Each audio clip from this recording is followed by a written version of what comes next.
Welcome again.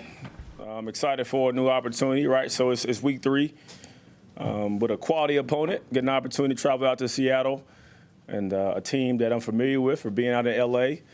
So it's a tough environment. Their fans do a great job of being loud the entire time for the most part throughout the game. So one of the keys for success for us as a team, but also offensively, is going to be handle the noise. And so for us, that means kind of 2 reasons. Right, one being on the field when it comes to our communication, our operation from a, for the most part, nonverbal standpoint in the noise, what we can hear, but also the noise outside the building. So when it comes to us being able to be focused, continue to stay on the same path, be committed to our process and our approach, and excited for a new opportunity. All right, so one thing we talk about as a team, as Frank kind of introduced to us back in, OTAs, was one of our identity factors for us offensively, but also overall team-wise, was being warriors, right? So warriors means a number of different things. Here's what it doesn't mean. It doesn't mean when things get tough, you go run and hide. We're not going to do that. I'm not going to make excuses. Warriors do a really good job of banding together when things get tough. And we're in an environment where you were kind of asked to be leaders, to be held accountable, hold ourselves accountable first, but also keep sharpening that axe and keep swinging. So we'll continue to go back to work, go back to war, and excited for a new opportunity. Are you preparing right now as though Andy will be your starter? We're preparing for practice. So, all of our guys are obviously up and ready to go. I think we're obviously taking it one day at a time when it comes to all of our players from a preparation standpoint. So I'll defer to Frank on any questions regarding injuries. But he'll obviously be taking the reps today in practice with Bryce being out. So the whole warrior mindset, it seemed like Bryce being injured after the game was kind of a surprise. We heard about Brady Christensen playing through injury. Right. Is that something that kind of trickles down from the coaching staff as to kind of just rub some dirt in it, I guess? Rubbing dirt as far as what are you? Just, kind of play on, kind of see it to the end sort of thing. Oh, yeah. I would say it starts first with the character of the people that we have in our organization. From top to bottom when it comes to coaches, but also the players that we bring in. Having smart, tough, dependable individuals obviously goes along with being a warrior. But there was no flinch by him at all. There was no mention of any injury throughout the game, which shows his toughness overall. So that should never be in question, him or anybody else. But I think our guys definitely fought to the end. It was great to be able to see him compete as well. Do you know when he got hurt? I do not. Sometime in the first half. First half. I couldn't pinpoint a play or, when it actually happened. Did you mention it at halftime or No. not? Never said a one word the whole game. So. Did you notice that at all in that 26-yard run? No, it looked good to me. So, he had a little bob and weave, lean and stick off the foot. Made a nice little cut, so no, there was no indication in my mind. Were you surprised that it kind of popped up afterward because he was able to finish? Yeah, I think anytime you have a guy that completes an entire game and doesn't complain or talk about an injury, you kind of sometimes get surprised by it. But I've never questioned his toughness when it comes to mental toughness for sure, but also physical toughness also. So we'll keep it moving. Thomas, Frank said yesterday that if Andy was playing instead of Bryce, the game plan might change a play or two, something like that, Yeah. I think was his phrasing. What are those differences, and what should we expect if it's Andy?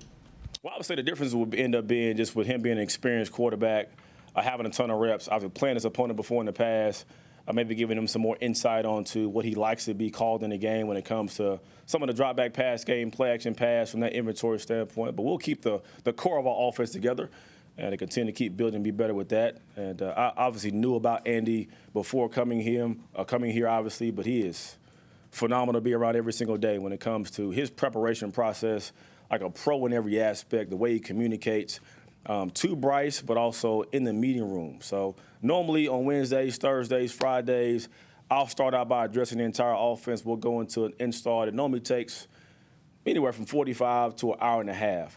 So to hear him kind of step up and communicate how he sees certain plays, coaching receivers up on from a detailed standpoint is great for all of us, but also just kind of shows the character of the individual also. In some ways, is it how to say this, but more beneficial to play? You're playing in Seattle, very loud environment. Andy's kind of been there. He's played in these things for years. Is it more beneficial to have a veteran in that situation, perhaps?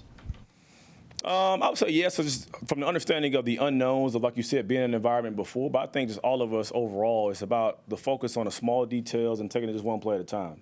And I started today in practice, even from a walkthrough standpoint, which got done with our walkthrough. It's about those details, focus on the individual moments before we worry about the whole totality of a bigger picture. But definitely, I think his leadership, among others, Adam Thielen being one of those guys who's always kind of vocal from a leadership standpoint, is huge for us offensively. It seemed from like week 1 to week 2 that there was a little bit more like personnel switching up week 1 and less in week 2. Was that kind of like a trial by error, like where you had to review something, or is it just an opponent-based? Yeah. What you just mentioned last, I think from an opponent-based standpoint, so again, the core of what we do, it's important that we put time on task, definitely from a week in, week out standpoint. And it's all about, this league boils down to matchups, so trying to find ways to get guys in the best spot by using personnels, by using formation variations, by using motions as well. So it's more dictated based on the opponent versus a trial and error. How Seeing significant the is it exposed. that a young quarterback is not out there on Thursday? I know yesterday was a walkthrough, but not being there on a Thursday when you're doing a lot of install Yeah. and a lot of game plan. How significant for a young quarterback is to miss that time? I think it's significant for anybody. I think when it comes to reps are reps. But he has, again, a great process, a great approach. He's always mentally locked in. He's always asking questions, even from a background standpoint, and he's taking reps. So I think it's important for every player, coaches included, to get reps. I think we all need reps. You need reps to get better at our job. So that's all. I didn't mean you personally, so don't take offense to that. I'm just saying of all together. So, yeah, you know. But I think when it comes to the overall process, when it comes to reps, we all benefit from that. So there's no substitute when it comes to those reps. No, you're about to take it personal, not personal. Let me ask you a question. You was general. Let me ask you a question a different way. Would you feel comfortable putting a rookie out there on Sunday if he does not practice all week? I would, yeah, no question. That rookie. I'm not going to make a general statement when it comes to all rookies, but that rookie I would.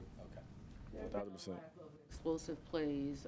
Coach Wright said he felt like you're on the cusp of maybe finding that rhythm. Yeah. I'm assuming that you feel the same way, but what do you feel has led to the lack of downfield connection between Bryce and his receivers?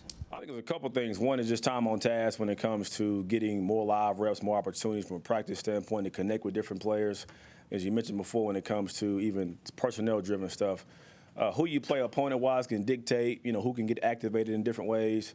But it all boils down to execution overall. So, we don't do making excuses. The point is we got to do a better job of executing and also continue to find ways to get the right guys in the right spot to get the ball to.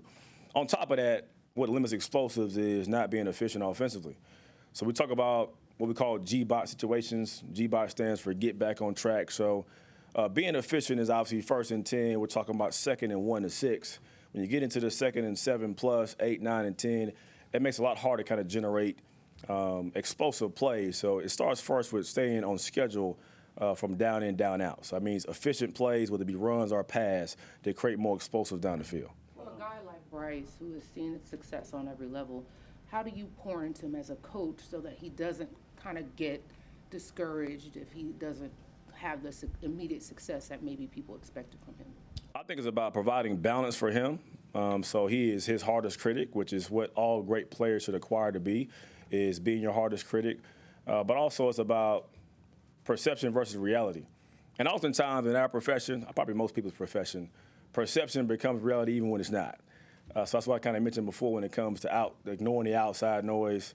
We're all kind of built and equipped to handle that, but it's about being able to focus on the consistent process and make those daily improvements to get better. Thomas, if Bryce ends up not playing, do you think this could ultimately benefit him?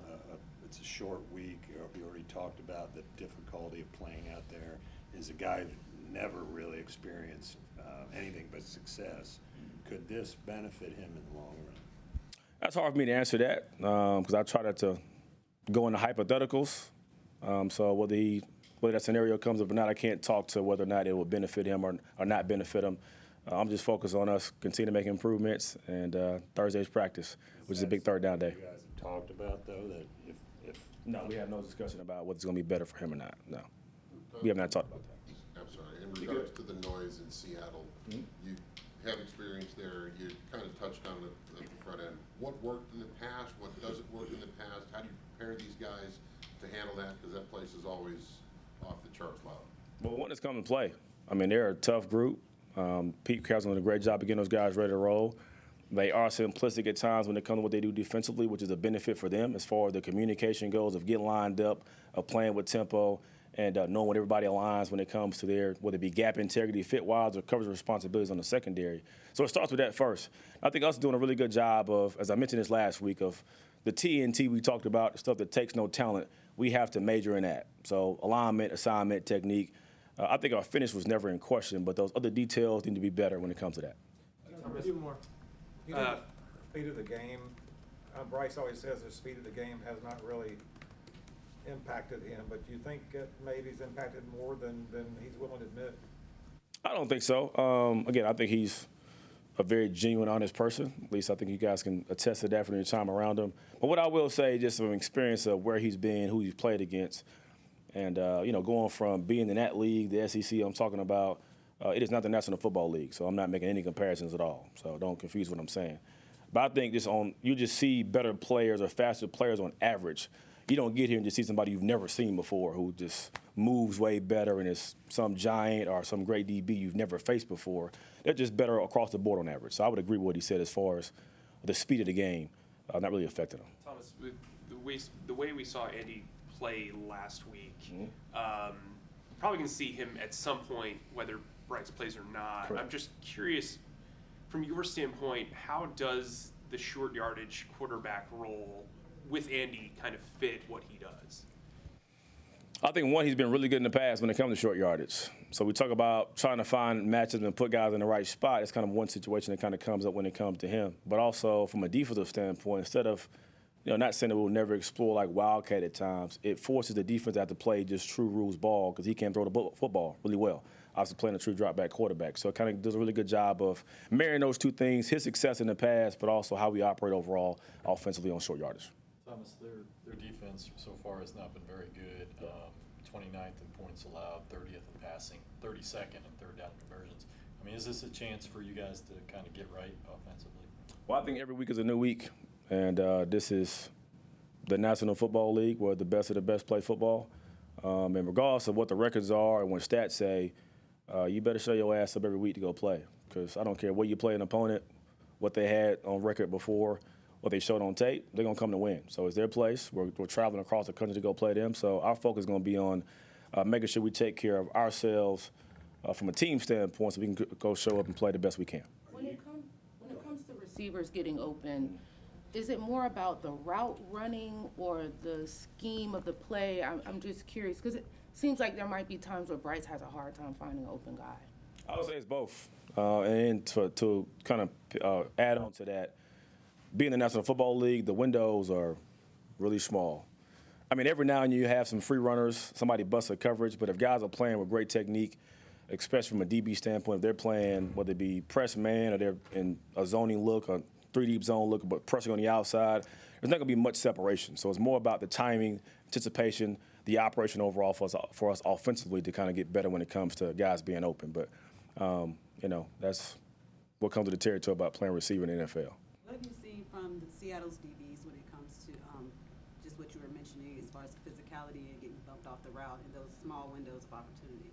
Yeah, a little bit different than the first two opponents we play as far as how they play on the outside technique-wise. But they're kind of playing on top, playing visual towards the quarterback versus Atlanta and New Orleans was kind of more in a press mode the entire time, staying in the back hip of a receiver from a phasing standpoint. These guys take more chances when it comes to playing visual towards the quarterback. So got to do a really good job when it comes to our timing, our spacing, our separation, but also the route details so the ball comes out on time. So they'll be a tough outfit.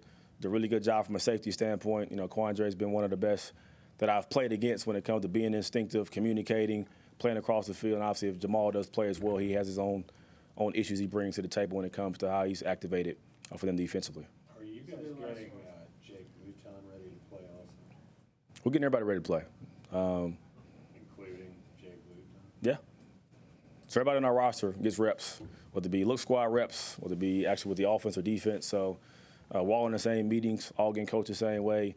And you're obviously one play away across the board with everybody. So you're expected to be ready to go. Thanks, guys. Appreciate y'all.